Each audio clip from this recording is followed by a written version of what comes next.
कौन सा कथन सत्य है। सत्य कथन देखना है, सभी वर्ग आयत हैं, जितने भी वर्ग हैं वो सब क्या है, आयत हैं।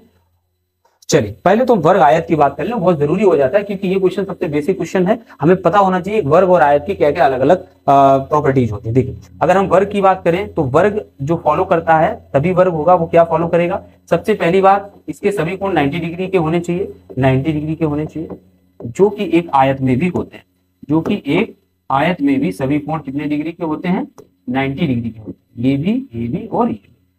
अगर हम एक वर्ग की बात करें तो इसके विकर्ण एक दूसरे को प्रतिच्छेद करते हैं, मतलब एक दूसरे को दो समान भागों में बांटते हैं, और ऐसा आयत में भी होता है, आयत के विकर्ण भी एक दूसरे को कैसा करते हैं, दो समान भागों में विभाजित करते हैं, दो विकर्ण इसमें होते हैं, दो विकर्ण इसमें होते हैं। बस अंतर क्या होता है, हाँ इसमें भी होता है, आमने सामने की भुजाएं बराबर होती हैं, हालांकि वर्ग में चारों भुजाएं बराबर होती हैं, और आयत के लिए क्या कहा जाता है कि आमने सामने की भुजाएं बराबर हों।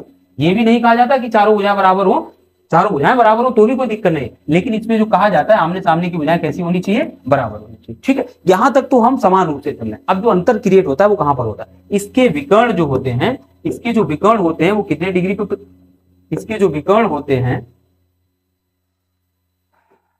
इसके विकर्ण कितने डिग्री पर प्रतिच्छेद करते हैं। ये कंडीशन होती है कि एक वर्ग के जो विकर्ण होते हैं वो आपस में कितने डिग्री पर काटते हैं, 90 डिग्री पर प्रतिच्छेद करते हैं, जबकि एक आयत के लिए ऐसी कोई कंडीशन नहीं होती कि उसके विकर्ण आपस में 90 डिग्री पर ही काटे। ठीक, तब बात निकल के ये आती है कि एक आयत में इतने गुण नहीं होते हैं कि वो क्या बन पाए, वर्ग बन पाए, लेकिन एक वर्ग में इतने गुण होते हैं कि वो क्या बन जाए, आयत बन जाए। तो एक वर्ग तो आयत हो सकता है, लेकिन एक आयत वर्ग नहीं हो सकता, ये अपर लेवल का है। ठीक है, तो इस तरह से आप समझ सकते हो जो हम आपको बताना चाहते हैं। ठीक है, बाकी यहाँ पर क्या है, सभी वर्ग आयत हैं, सभी वर्ग आयत हैं, बात सही है। और हमसे क्या पूछा गया था, कौन सा कथन सत्य है, और यही कथन सत्य है। आगे क्या कह रहा है, सभी समांतर चतुर्भुज वर्ग हैं, जितने भी समांतर चतुर्भुज हैं, इस तरह से कुछ समांतर चतुर्भुज बनते हैं, ये वर्ग कैसे ही हो सकते हैं, क्योंकि इनके विकर्ण जो होते हैं पहली बात तो बराबर नहीं होते हैं, दूसरी बात 90 डिग्री पर भी प्रतिच्छेद नहीं करते, तो ये भी गलत हो जाएगा। अगला है ऑल रेक्टेंगल्स आर स्क्वायर, सभी आयत वर्ग हैं। अभी हमने बताया आयत वर्ग नहीं होते हैं, वर्ग आयत होते हैं,